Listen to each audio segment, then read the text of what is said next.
সুপ্রিয় দর্শক, এইমাত্র পর রাতের সংবাদে আপনাদের স্বাগতম। শুরুতেই জানাবো সংবাদ শিরোনাম, পরে বিস্তারিত। শুরুতে জানিয়ে দেব, আওয়ামী লীগ নেতার বাড়িতে আশ্রয় দেওয়া তাঁতি দল নেতা বহিষ্কার, থাকছে বিস্তারিত প্রতিবেদনে। জানিয়ে দেব, শাহবাগ কেন রাস্তা অবরোধ করে আছেন জানে না জুলাই যোদ্ধারা, থাকছে বিস্তারিত প্রতিবেদনে। এবং সর্বশেষ জানিয়ে দেব, রামু থেকে গঙ্গাচড়া হিন্দুদের বাড়ি ভাঙচুর এবং অগ্নিসংযোগ মূল নাটকের পেছনে ইউনুস। সুপ্রিয় দর্শক, এতক্ষণ শুনছিলেন সংবাদ শিরোনাম, এবার জানাবো বিস্তারিত। এদিকে আওয়ামী লীগ নেতাকে বাড়িতে আশ্রয় দেওয়ার তাঁতি দল নেতা বহিষ্কার। নোয়াখালীর দ্বীপ উপজেলা হাতিয়ায় চট্টগ্রামের সন্দ্বীপ উপজেলা আওয়ামী লীগের সভাপতি আলাউদ্দিন বেদনকে নিজ বাড়িতে আত্মগোপন হওয়ার অভিযোগে জাতীয়তাবাদী তাঁতি দলের এক নেতাকে সংগঠন থেকে বহিষ্কার করা হয়েছে। বহিষ্কৃত মোহাম্মদ সৈকত উপজেলা বুড়িরচর ইউনিয়নের তাঁতি দলের সভাপতি ছিলেন। এমন একই ইউনিয়নের মৌজুমাঝি চেয়ারম্যানের বাড়ির সামনে মোহাম্মদ জসিমের ছেলে 1 আগস্ট শুক্রবার বিকেলে তাঁতি জেলার দলের সদস্য সচিব অ্যাডভোকেট মোর্শেদ আলম নিপু ওই নেতাকে বহিষ্কারের বিষয়টি নিশ্চিত করেছেন। এর আগে আজ তাঁতি দলের আহ্বায়ক ইকবাল করিম সোহেল ও সদস্য সচিব অ্যাডভোকেট মোর্শেদ আলম নিপুর স্বাক্ষরিত এক চিঠিতে এই আদেশ দেওয়া হয়েছে। বহিষ্কার আদেশের চিঠিতে বলা হয়েছে, উপজেলা বুড়িচর ইউনিয়ন তাঁতি দলের সহসভাপতি মোহাম্মদ সৈকতের দলীয় শৃঙ্খলা বিরোধী কার্যকলাপের কারণে দল থেকে তাকে বহিষ্কার করা হলো। একই সাথে হাতিয়া উপজেলা তাঁতি দল ইউনিয়ন পর্যায়ের কমিটি সঠিকভাবে মূল্যায়ন করতে না পারায় কারণে হাতিয়া উপজেলা তাঁতি দলের সঠিক কমিটিতে সতর্ক করা হলো। এদিকে জানা গেছে, সৈকত ও বেদন সম্পর্কে ফুপা ভাগ্নে ছিলেন। বেদন চট্টগ্রাম সন্দ্বীপ পৌরসভার 3 নং ওয়ার্ড হরিশপুর গ্রামে মৃত আবুল কাশেমের ছেলে।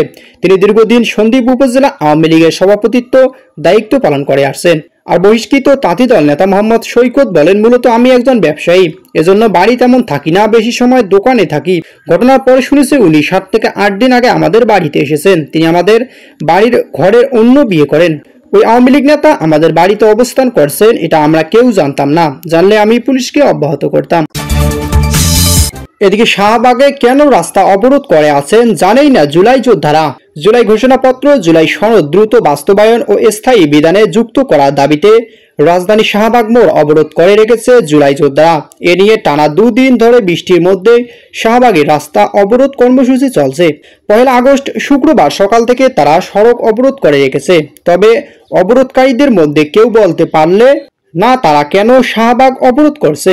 এমনকি একজন এই ব্যক্তি সামাজিক যোগাযোগ মাধ্যমে ছড়িয়ে পড়া ভিডিওতে দেখা গেছে, এক সাংবাদিক তাকে জিজ্ঞেস করছে কেন তিনি তার সঙ্গীরা কেন শাহবাগের রাস্তায় অবরোধ করে রেখেছেন। এমন প্রশ্নের জবাবে তিনি বলেন, আমরা শাহবাগ অবরোধ করেছি আমাদের ন্যায্য দাবি আদায়ের জন্য।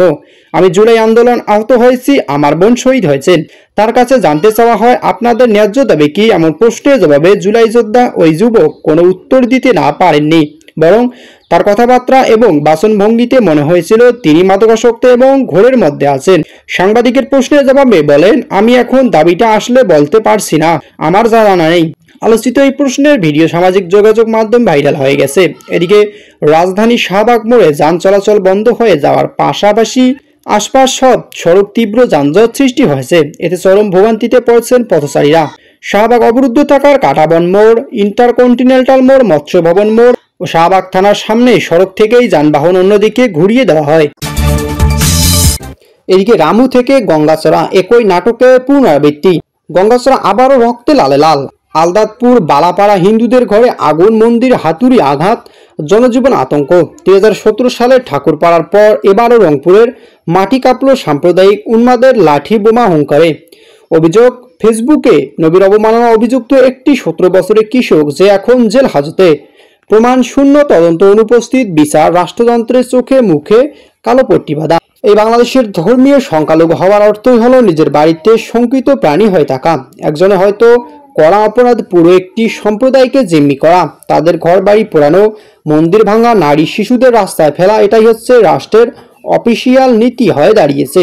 2012 সালে রামু, 2016 সালে নাসিরনগর, 2021 সালে পীরগঞ্জ আর আজকের গঙ্গাচড়া, সবখানে এই স্টোন চিসলে আঁকা দগদগে ঘা। গঙ্গাচড়ার ঘটনায় দেখা গেল নীলফামারী কিশোরগঞ্জ থেকে মাইকিং করে লোকজন ভাড়া করে এনে কে করেছে ফেসবুক পোস্ট। যে যাই করেছে কারো কিছু জানার দরকার নেই, শুধু দরকার হিন্দু পাড়ায় ঢুকে প্রতিশোধ নেওয়া। স্কুল, মন্দির, দোকান ভাঙার পর উল্লাস করতে করতে ফিরে দেওয়া। প্রশাসন তারা ব্যস্ত কিশোরটিকে সুরক্ষা দেওয়ার জেলে ঢুকিয়ে। এই সহিংসতার পেছনে কাজ করে একটি সুপরিকল্পিত মনস্তত্ত্ব। সংখ্যালঘু বারবার টার্গেট করে বাংলাদেশের ভীত সন্ত্রস্ত রাখা। দেশভাগের সময় যেমন বাংলা হিন্দুদের বাড়ি জমি দখল করেছিল, আজও একই পদ্ধতি চলছে। 1951 সালে পূর্ব পাকিস্তান হিন্দুদের সংখ্যা ছিল 22%, এখন 7.95%। এই হার কমানোর পেছনে কোনো স্বাভাবিক কারণ নেই, আছে জোর জুলুম, ভয় দেখানো, সম্পত্তি দখল। এদিকে একটি দেশ তখনই সভ্য হয় যখন তার সংখ্যাগরিষ্ঠ সম্প্রদায়ের সংখ্যালঘুর ভয় ভীতি আতঙ্কমুক্ত জীবন দিতে পারে। বাংলাদেশ সেই পরীক্ষার বারবার ফেল করছে। রামু, নাসিরনগর, গঙ্গাচড়া এগুলো কোনো বিচ্ছিন্ন ঘটনা নয়, এগুলো একটি রাষ্ট্রের নৈতিক ব্যর্থতার দলিল।